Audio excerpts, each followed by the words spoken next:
ఈ మధ్యకాలంలో క్రికెట్ ప్రపంచం చూసిన మోస్ట్ ఇన్ఫ్లుయెన్షియల్ బ్యాట్స్మెన్ ఎవరు అక్రాస్ ద ఫార్మాట్స్? టక్కన పేరు చెప్పమంటే నేనైతే ఏబీ డివిలియర్స్ అని చెప్తా. టెస్ట్లైనా, వన్డేలైనా, T20లైనా ఫార్మాట్తో సంబంధం లేకుండా అపోనెంట్ ఎవరో ఆలోచించకుండా అదరగొట్టిన అతి కొద్ది మందిలో ఏబిడి ఒకటి కదా. 9,000కు పైగా టెస్ట్ రన్స్ చేశాడు, దాదాపు 10,000 వన్డే రన్స్ చేస్తుంటాడు. T20లో అయితే అసలు ఎదురులేని బ్యాటింగ్ స్టైల్తో అదరగొట్టాడు. మిస్టర్ 360 అన్నాం కదా, అందుకే అలాంటి ABD at the age of 34 retire అయిపోయాడు.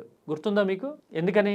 చాలా మందికి తెలుసలేదో, ఇప్పుడు South Africa red ball captain ఉన్నాడు కదా, టెంబా బౌమా. బౌమాకి ఏబిడికి మధ్య ఫ్రిక్షన్ గట్టిగా నడిచింది. తన సెలక్షన్ని ఏబిడి తీవ్రంగా వ్యతిరేకించాడు అని బౌమా ఆధారాలు చూపించడం అప్పట్లో సౌత్ ఆఫ్రికా క్రికెట్ని షేక్ చేసేసింది. అప్పటికే అపార్థిడ్ లాంటి ఫ్రిక్షన్లు చూసేసరికి గ్రేమ్ స్మిత్ లాంటి వాళ్ళు కూడా ఓపెన్గా ఏబిడికి సపోర్ట్ చేయలేని పరిస్థితి. సిచ్యువేషన్ ఎస్కలేట్ అవుతూ ఉండేసరికి just for the sake of credibility ABD తప్పుకోవాల్సి వచ్చింది. అంటే ఇంటర్నల్ ఇష్యూస్ వల్ల ఇంటర్నేషనల్ క్రికెట్కి ఎర్లీగానే ఏబిడి గుడ్ బై చెప్పినా కానీ బ్యాటింగ్ స్టాన్స్తో, ఎబిలిటీతో అన్నిటికీ మించి 360 డిగ్రీస్లో ఎటు నుంచి ఎటువైపు అయినా సరే షాట్ ఆడగలిగిన వెరీ పెక్యులియర్ స్కిల్తో ఏబిడి తనదని ముద్రేశాడు కదా.